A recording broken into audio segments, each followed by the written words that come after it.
All right. Hey, YouTube, this is Zay Cole, aka Mr. Just Got a New Haircut, beard lined up. Like, comment, subscribe if you want to see more of my face and content of my face because it looks gorgeous. Uh, so,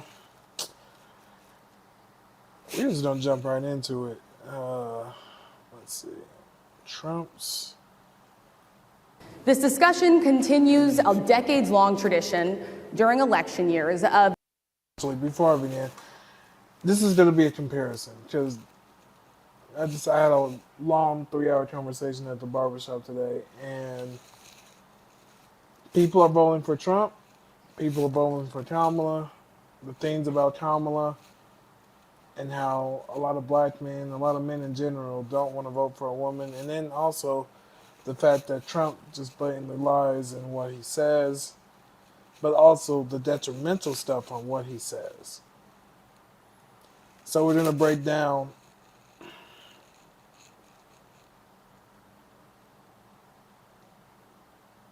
just exactly what Donald Trump says in this. Not in this one. And you can't get the money. In the NBAJ interview. So let's get to it.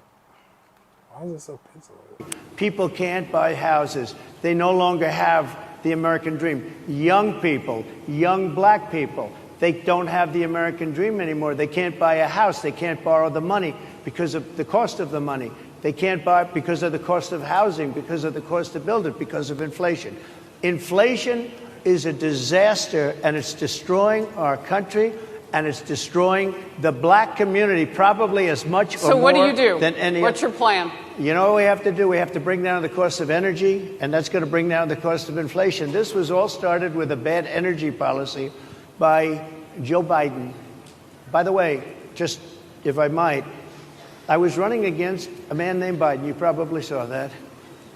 And he was losing very badly in the polls, and then he had a rather bad debate. I would say it was a bad debate. I would say it was one of the worst debates in history. And his poll numbers crashed. And instead of saying, let's keep going, and maybe something happens the other way, they said, oh, we're going to replace him. Let's just replace him. That's like you're in a fight, a prize fighter's in a fight. He's not doing well. You say, let's bring in another fighter. So our whole campaign was steered toward him, and now we have to steer toward him. But ultimately it's the same because they have bad policy.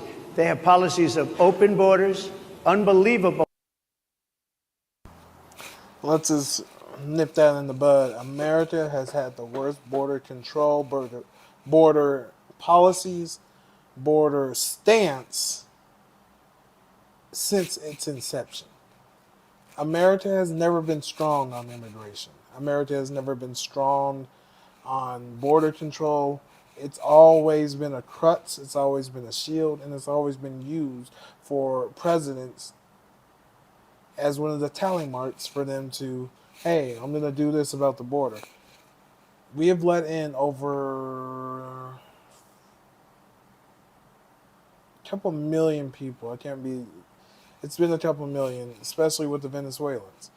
They've 3 times over the largest amount of populations that have came here.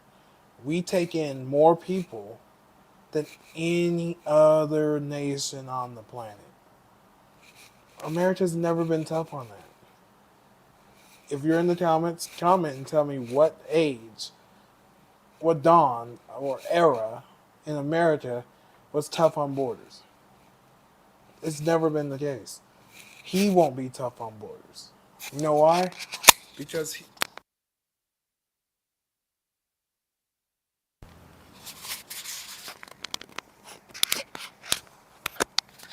that's what happens when you forget to put the thing on. But anyways, back to what I was saying. If you did understand what I was saying with my mouth, because my lips are beautiful.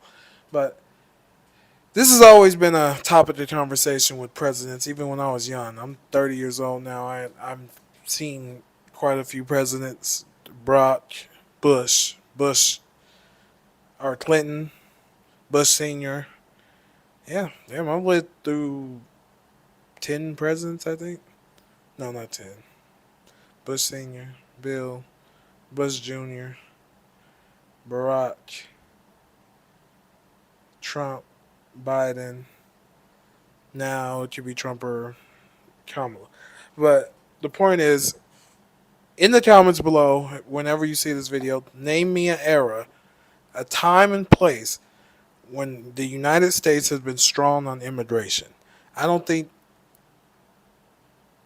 the United States has ever had a strong stance on immigration, a strong stance on border control, a strong hand or fist, an iron fist on actually, we're going to actually vet people into coming into America. It's not been a strong process, a good process, a lengthy process. It's only lengthy in terms of I need to get these types of visas, work, permanency, that type of thing. It's never really that hard for people to just cross over illegally. They send them back and then they come back over. Send them back, they come back over. It's not really, we don't have no border. There's never been a border. We just have people standing outside, essentially, not having to do work. You could allocate those salaries to actually doing something in the United States as far as homelessness, as far as crime, as far as food, as far as inflation, as far as take all those salaries because border control doesn't really get to do a border control job. That job is just people that get to get paid a good salary to not really do no work. Propagandizing, or is that a word? Propaganda would lead you to believe that they're just catching people with nets. Those are still moments. One picture in a specific time frame. America's never had a strong stance on border control, immigration, nothing, none of that. America has never had that. And this is coming from a person that used to work for ICE. Anyways, let's do back to it.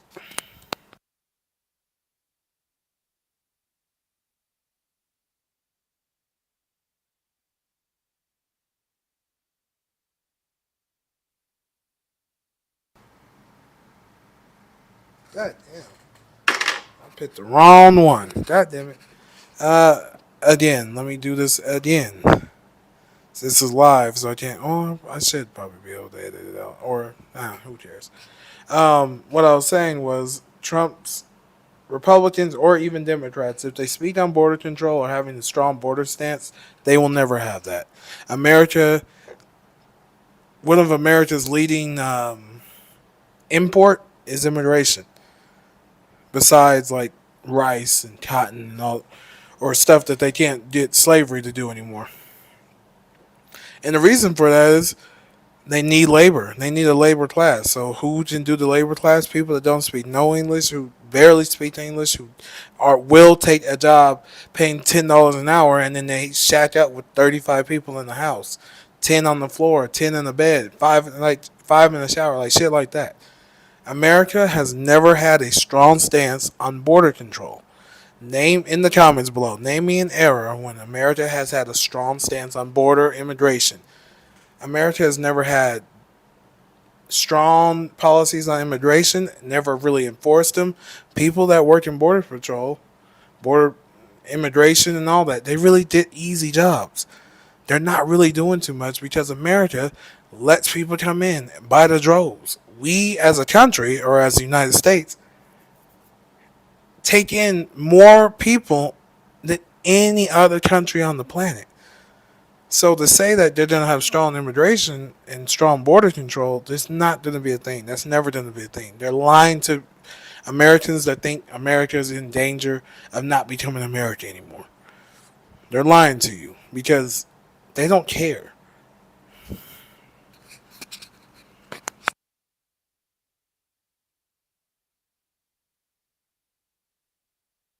Open borders, horrible energy policies.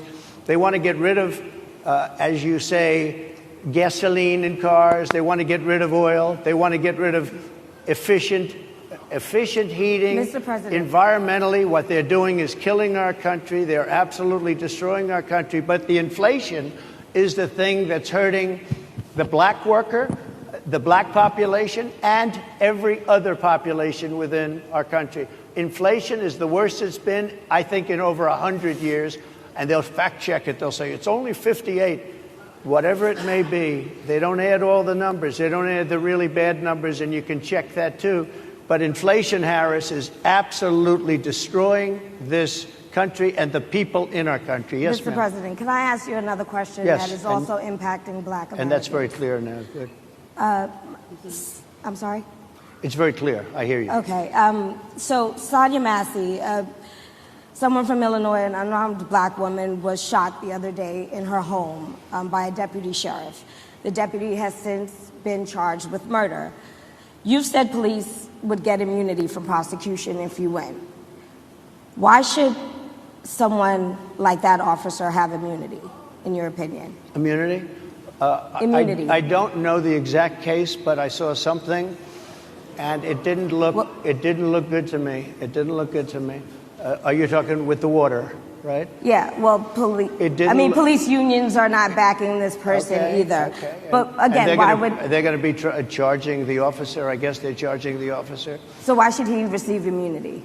Well, he might not. I mean, it depends. It depends on what happens. I'm talking about people that are much different cases than that. We need people to protect ourselves. And by the way, in Chicago, as an example, a few weeks ago, July 4th weekend, they had 117 shootings and 17 deaths. Nobody wants that. Nobody wants that. We need to have our police officers have the respect and dignity back in this particular. The thing about him saying the respect and dignity back, he's avoiding the whole immunity thing because he feels bombarded and he feels, what's the word? Slighted, probably. Also, that Kamala ain't there. That's a good tactic, though. He's avoiding the question. And the fact that he even said the cops will get full immunity. Immunity isn't. So, how it would work would be if they could prove that the person is innocent. And so, innocence is in the eye of justice. Justice is in the eye of law. Law is in the hands of the judicial system. So, if you give those powers to just that group who get to say who's innocent, you're going to have a lot of murderers who get away with murdering people, innocent people. And then it's going to fall down to the minority and super minority, which is a black minority. I am in a class of extinction, and or black people should be looked at as a endangered species in America. All black people, all lineage of black people.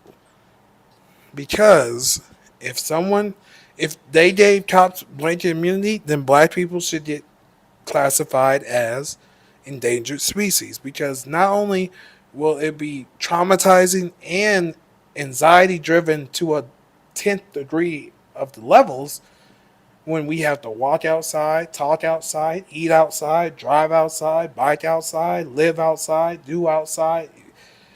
We're going to be threatened by dying via cop fire. That's what blanket immunity is going to then be like, oh, well, they was dangerous. Oh, well, they did this. Oh, well, they did that. Oh, well, they did this. Oh, well, they did that. Oh, they made this gesture. It's stupidity. Stupidity at its finest. Particular case, I saw something that didn't look good to me. I didn't like it. I didn't like it at all. So can you get a little more specific back to the immunity question? Who would make those Well, right now, for the most part, people are protected by their unions, by their police unions, or by their police departments. But I'm saying if I felt, or if a group of people would feel that somebody was being unfairly prosecuted because the person did a good job maybe with crime, or made a mistake, an innocent mistake. There's a big difference between being a bad person and making an innocent mistake. But if somebody made an innocent mistake, I would want to help that person. What would those exceptions be? What would determine you an go innocent after mistake? somebody and it's a very close call and it's very dangerous. And you know, they have the policeman's life and woman is a very difficult thing because sometimes you have less than a second to make a life and death decision, and sometimes very bad decisions are made. They're not made from an evil standpoint, but they're made from the standpoint of they made a mistake. So I want to follow up really quickly. you know, I find it interesting because you do talk about reining in prosecutors, especially when it comes to prosecutors that are prosecuting you. Why doesn't that skepticism apply to law enforcement? Well, I've been prosecuted because I'm a political opponent of two people that have weaponized our justice system. I've been prosecuted. I just won the big case in Florida. Everyone said that was the biggest case. That was the most difficult case. And I just won it. Now, Biden has a similar case, except much worse. I was protected under the Presidential Records Act. Biden wasn't, because he wasn't president at the time. And he had 50 years worth of documents. And they ruled that he was incompetent, and therefore he shouldn't stand trial. And I said, isn't that something? He's incompetent, and he can't stand trial, and yet he can be president. Isn't that nice? Mr. President, but they released him on the basis that he was incompetent. They said he had no memory, and he was a nice old guy, but he had no memory, and therefore we're not going to prosecute him. I won the case, and it got very little publicity. I didn't notice ABC doing any publicity on it, George. We covered you extensively, sir. I'd love to move over on to different topics. I didn't notice you do any. He's good at avoiding questions. He's very good. So he's able to be protected. Joe Biden's not being able to be protected. And then cops will get the same level of protection. Not to the same degree, but the same level of protection. Any publicity on it at all. I won the case, the biggest case. This is an attack on a political opponent. I have another one where I have a hostile judge. We have you for a limited time, sir. I'd love to move on to different topics. Excuse you. You're the one that held me up at 35 minutes, just so you understand. If we can move on now to this.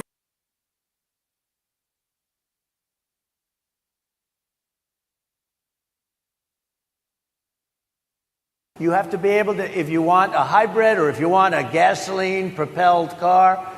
But, you know, we have more liquid gold, gasoline, oil, under our feet than any other country. More than Saudi Arabia, more than Russia, more than any other country. An amazing life. He then goes to Ohio, lives in Ohio. That became a bestseller. The movie became a smash country illegally. And they're taking the vote away from all of the people in this room that have been here a long time. Has children should have more votes than a person who does not have children. I just want to be clear here. Is that the position of your campaign? Well, it's a very good thing. But that doesn't mean that if you grow up and you grow older and you don't meet somebody that would be wonderful to meet and would have been good, that's a bad thing. He's not saying that. My interpretation, you'll have to ask him, actually, but my interpretation is he's strongly family-oriented. But that doesn't mean if you don't have a family, there's something wrong with it. Just one last point, and then we'll move on. Just one of the bedrock principles of American life is one person, one vote.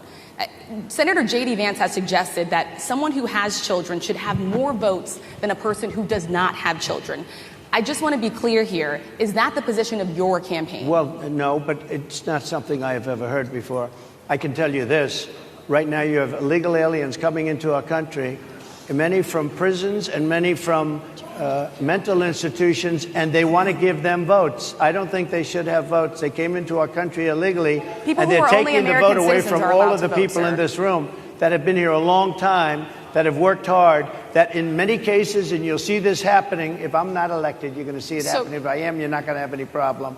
But you're going to see it happening a long time. You're going to see the people in this room and people outside of this room are going to be losing their jobs to people that have come into this country illegally.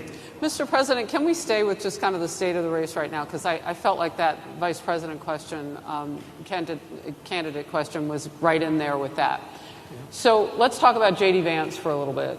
He's had some stumbles out of the gate. I don't know if you're hearing what we hear as reporters, but it's been a tough couple of weeks for him.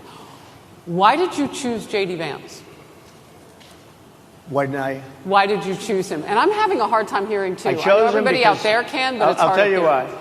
I chose him because he's a very strong believer in work and the working man and woman, and especially the working man and woman who have been treated very unfairly, because you have many of them in this room.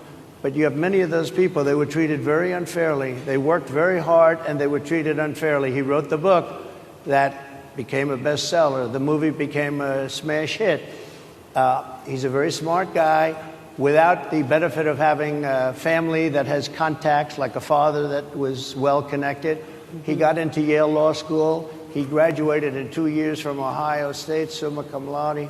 I mean, you take a look at, his career has been an amazing career. He started off at a level with a difficult family situation, very difficult with the mother and the father and everything else. He ends up going to Yale Law School and was one of the top students, became the head of the law journal.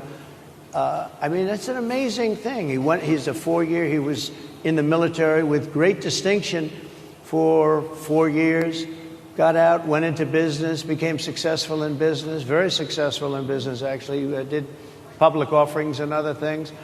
And I have to believe in that. I mean, he's somebody that was born in a rough situation. Most of the people know that situation because it was very well documented in his book. And I have a lot of respect for somebody that can get into Yale and become one of the best students in Yale, that meets a young woman at Yale who was also outstanding, and they get married, they have a beautiful family. But he had he's made himself an amazing life. He then goes to Ohio, lives in Ohio, and he had my endorsement. That helped. But he wins the Senate. He becomes a United States Senator. So he's a United States Senator. And so, Harris, like I respect you for your success, I respect people for their success. The reason I asked the question is because the last time you and I sat and talked was the day that you were shot. We'd been together for much of that day. You left to go to Butler, Pennsylvania, and we didn't know what was next. Yeah. And 2 days after that... I cannot understand. Your microphone I know, is so it is really hard for me to understand it's just, you, too. I can understand you perfectly. Because she's closer. I can understand you. Happy to hear that, sir. But I can't really understand, Harris. I have a few more questions. Because of the distance, and the mics are really in lousy shape, but I cannot understand...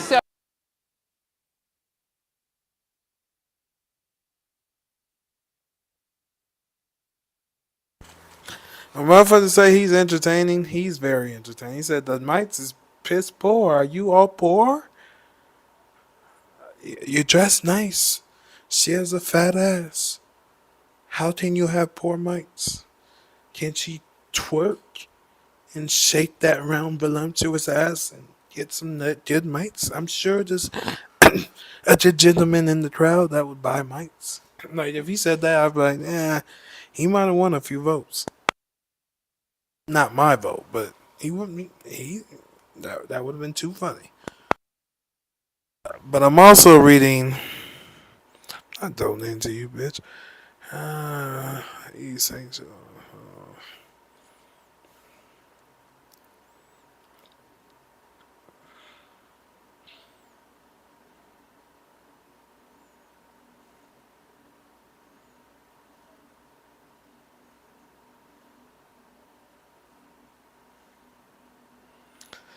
So, essentially, we're in cahoots. I mean, America's been in cahoots. America does a lot of rules. I can't really speak on it like that. It makes sense, though, if you get what I'm saying. But also, I'm 50-50 on Venezuela sending criminals, because there's a gang leader in Colorado, Venezuelan gang leader, who's definitely having a lot of stuff happen. And if it was black people doing this, they would have been mowed down by now. So then, yet again, America puts something above its people. Black people are still American people, but America doesn't treat black people like that. I always can circle back to that. Well, let's get back into this. Are you asking a question? What you're saying. So what I wanted to say was the last time we spoke, you said some words that were prophetic because I asked you who you wanted to choose for vice president. Yeah. And you said normally it really wouldn't matter what they would bring. You know, you choose somebody that you think has a future, that sort of thing. But you said these words 3.5 hours before an attempted assassination on your life. You told me that bad things happen, Harris, and that's why this decision is important this time. Bad things happen. You said it twice. When you look at J.D. Vance, is he ready on day one? Does he what? Ready on day one, if he has to be. I've always had great respect for him, and for the other candidates too.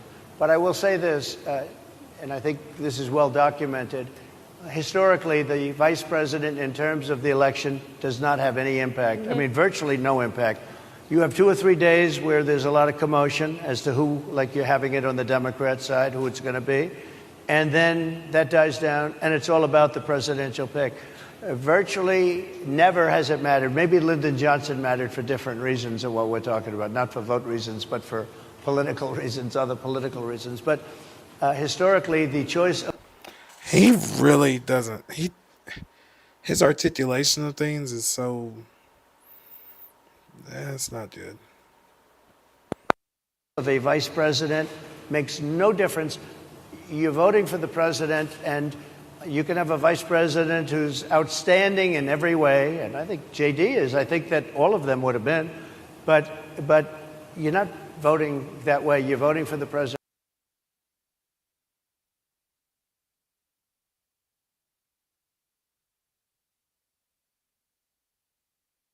Sir, do you believe that Vice President Kamala Harris is only on the ticket because she is a black woman? She was always of Indian heritage, and she was only promoting Indian heritage. I didn't know she was black until a number of years ago when she happened to turn black, and now she wants to be known as black. So I don't know, is she Indian or is she black? She has always But you know identified what? as a black woman. I She went to a respect historically either black one. college. I respect either one, but she obviously doesn't. Sir, do you believe that Vice President That's funny. He said, I don't know. She never said nigga in front of me. How was I supposed to know she was a nigga? That's crazy. Yeah. Now let's see Kamala. Kamala the...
Trying not to do anything Disney related because they will strike your channel.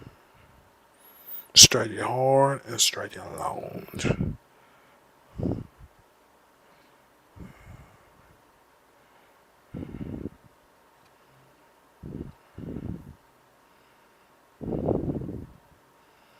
Let's see. Georgia. They didn't know Georgia. But we were dreaming here in Georgia. We were dreaming about a president and a vice president who could look at us and actually see us. The ones who could lead us out of the darkness of COVID and give us the American Rescue Plan that has given benefit to this state day after day after day. We dreamed of a nation that could... Fraudsters who ripped off consumers. Cheaters who broke the rules for their own gain. So hear me when I say, I know Donald Trump's type.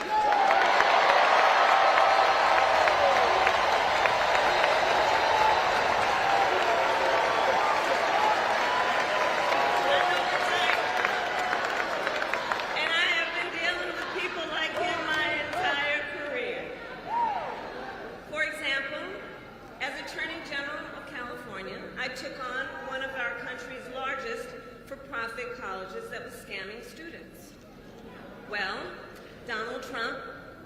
a for-profit college that scammed students.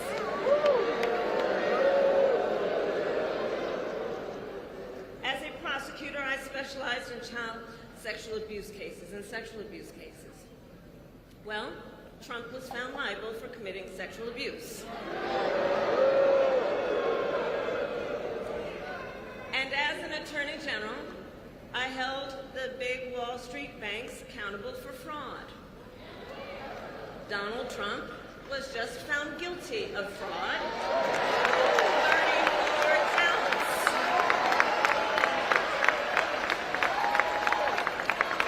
So in this campaign,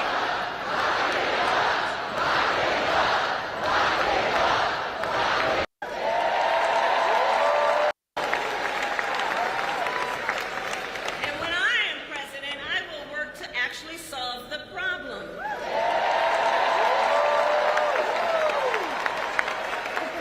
So here is my pledge to you. As president, I will bring back the border security bill that Donald Trump killed, and I will sign it into law and show Donald Trump what real leadership looks like.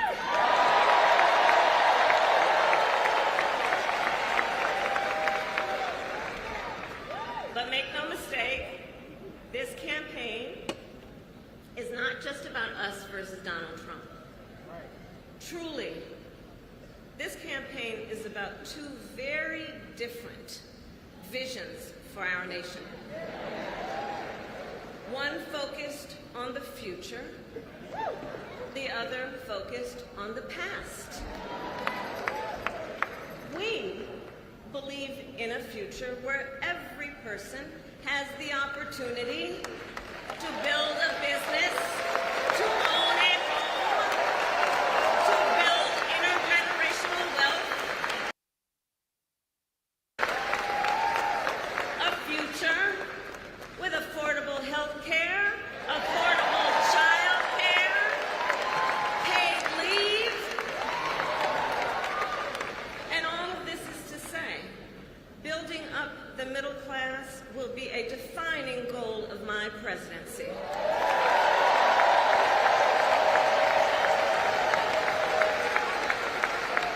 Because we here all know when our middle class is strong, America is strong.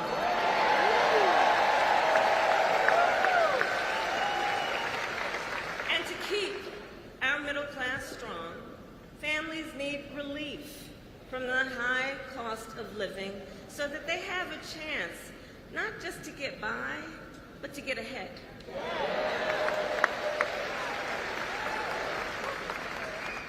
And yes, it is true that by many indicators, our economy is the strongest in the world. But while inflation is down and wages are up, prices are still too high. You know it and I know it. And when we win this election, here's what we're going to do about it. On day one, I will take on price gouging and bring down costs.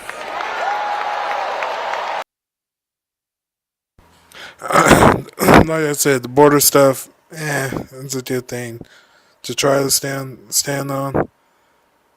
But a marriage has never been really Today, strong. not tomorrow, not next Marriage has never been really strong on border immigration at all. week. Today is the day I hope you will donate. Folks, we're 1 year away from the 2024 presidential election. Now, this is my nigga for real. I fucked with him tough. Donald Trump's leading the polls on the Republican side. President Joe Biden, of course, on the Democratic side, is likely to be a rematch from 2020 when Biden beat Trump. A co-founder of a Black Lives Matter chapter in Rhode Island says that Donald. Oh, this is old. Actually, let's go to Antoine Daniels.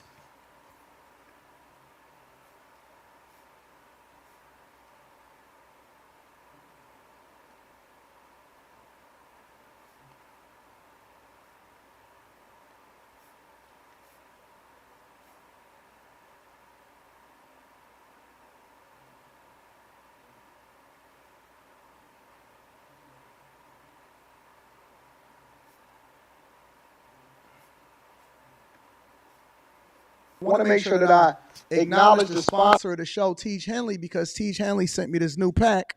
They sent me the new Teach pack, so I just literally pulled the paper out, got it out of the mail, and I started Ducky on right here. You know what I'm saying?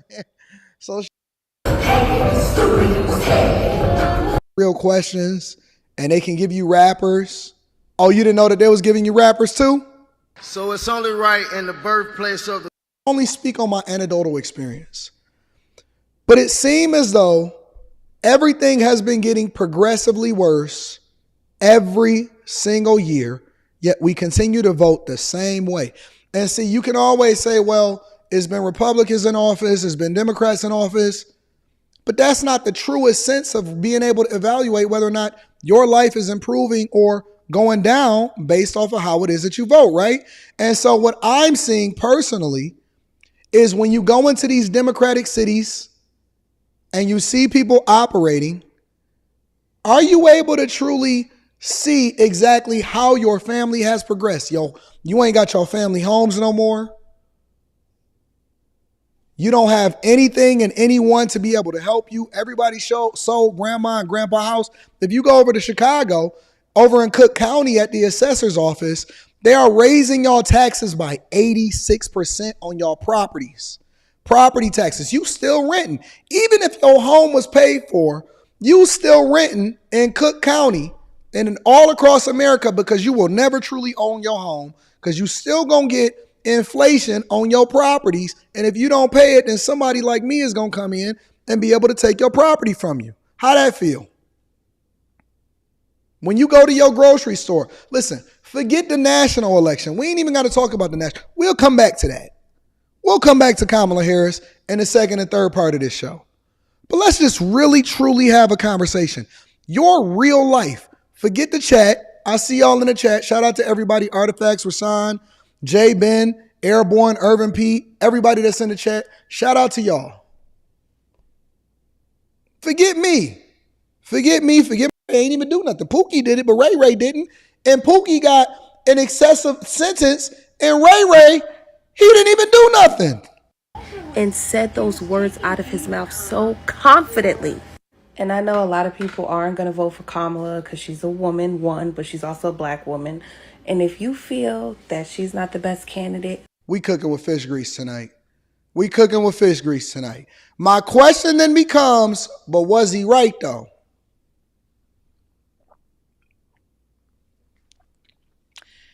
At what point did Kamala Harris, at any point, somebody send me the clip, where she says, I identify, quote unquote, as black. What I seen and what Umar Johnson brought to the front of the congregation the other week, he said, listen, she said that she ain't doing nothing for you specifically.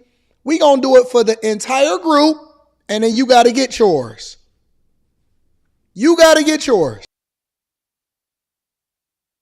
So what is this nigga arguing? We're in the United States of America. Of course, she can't say specifically for black people no one would vote for her.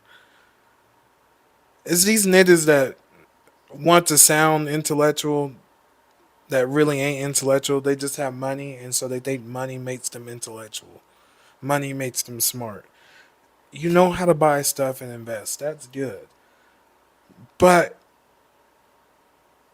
you like sucking dick, and that's not good unless you like to do it. If you don't like to do it and you're forcing yourself to suck white cock, why would you do it? He wants to make a fuss about how Kamala has rappers and shit at her thing when Donald Trump has Amber Rose and all of New York drill rappers fucking chucking and jiving for them too.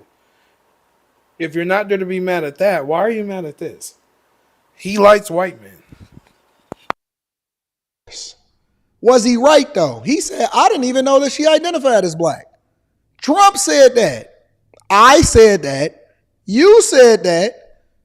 At what point did she ever identify as a part of y'all? I thought that y'all didn't even rock with people that didn't identify as y'all. I thought that y'all said that those type. He said, listen, she said that she ain't doing nothing for you specifically. We gonna do it for the entire group, and then you got to get yours. You got to get yours. Was he right, though? He said, I didn't even know that she identified as black. Trump said that. I said that. You said that. At what point did she ever identify as a part of y'all? I thought that y'all didn't even rock with people that didn't identify as y'all. I thought that y'all said that those type of people was tethers. Y'all was name calling. All of a sudden, do you have any grape upon? All of a sudden, she now somehow, some way became black. Where they do that at, though? Where they do that at? She has multiple times? Send it to me. Because I've never seen it. I've gone through countless Kamala videos with a fine-tooth comb. And all I seen in that video that y'all sent me to that I used just a second ago was comments, and it's all in the description of this video. I always give credit to the content creators. Is comments in there saying, but he was right, though. Here's my question. What percentage of your blood do you have to have as a black American born on American soil in order to be justified as black? Now, that's a deep one. You know that why that's such a difficult question? Because even within the black community and the people that is advocating for reparations and you only black and we don't necessarily rock with people that is of the same color of us, but they immigrants and they came and they immigrated into this country and you wasn't born in here and you can't trace your ancestry black to the Mayflower and all of this other BS in order to survive, in order to divide us, to try to make it seem like we can really control how it was that we came here and how it was that we was born and what color we was born, instead of focusing on the policies, right? Because we want to just go down to the distraction. I want to talk about why black women are arguing with each other. Why sorority sisters are arguing with each other. Instead of us having real conversations about policies and how you can be affected in your communities and what these people are actually going to do for you and how they're going to benefit you, black people don't have a standard as to how it is that they identify as what. Even the 10% rule was based off of something that somebody gave to you. The very idea that they can call you a colored, a black, is a social construct that didn't have your mind dividing yourself against people. They don't even like each other. Colorism is a real thing. Colorism is still a real thing inside of the black community. And the white girls want to be black girls. But I see a lot of sisters. A lot of sisters got a different perspective. You don't believe me? Take a look. Hey, want to know how I got this $50,000 check for an accident I was involved in over 5 months ago? Look, if you've been injured in a car accident that wasn't your fault, you have to watch this video. There's a little known loophole that attorneys and insurance companies don't want you to know about. A loophole that allows you to get the maximum compensation that your accident actually deserves, without settling for less, jumping through hoops, or contacting firm after firm that really don't care pleading your case. It only took me 30 seconds to go through. Now I'm getting $50,000 for my accident, the same one they offered me $5,000 for. And if you give me 1 minute, I'll show you the exact site that I used and how easy it is so you can do. So let me get this right. So prior to Kamala, announcing her running, y'all were talking about how black people get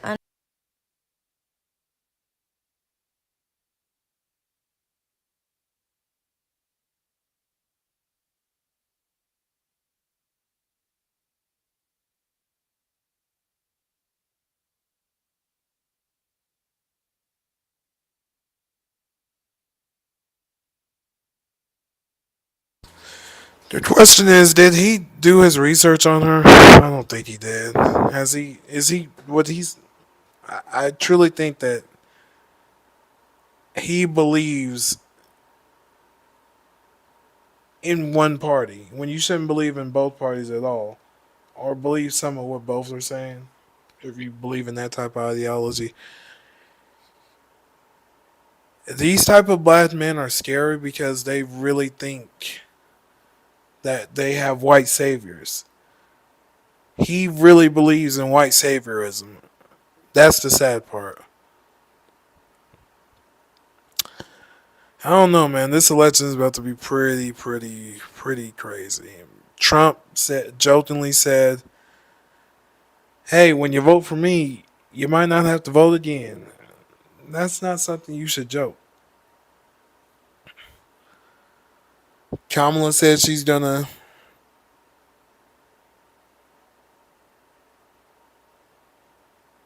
Kamala said that she's gonna be hard on border.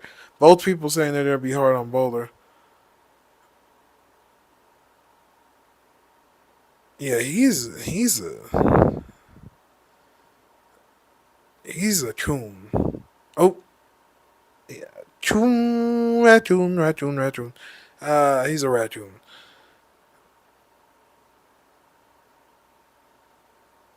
I don't know. He's pathetic.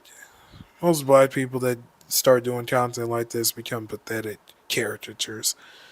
Trump will have him be like, look at my black, and he's gonna be dancing and shaking his ass. I don't get how men are just so pathetic. It makes me want to just beat people up like this, and I don't like bullying. But he needs to be bullied because he's uh, he likes white men. He might have a black wife, ooh, but these type of dudes like white men secretly. It is what it is. No shame, it's just come out. Like, you know what I mean, don't have to be closeted. But whoever you vote for, just vote.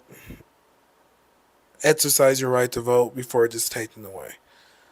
If you like my content, like, comment, subscribe, comment. Again, let me know in what day and age has the U.S. ever been hard on border control and immigration control. Two different things, same, you know what I mean? Same intertwining aspects. If you can let me know, I'll be highly shocked because I'm well read and I read a lot. So yeah, uh, like, comment, subscribe. Thank you for thank you for the people that have subscribed to me. Y'all are wonderful. Thank you for the people commenting. You're wonderful. Comment whether it's negative, positive. Just comment. Leave your thoughts. I'm gonna read them and I'll reply. But yeah, like, comment, subscribe. I'm out.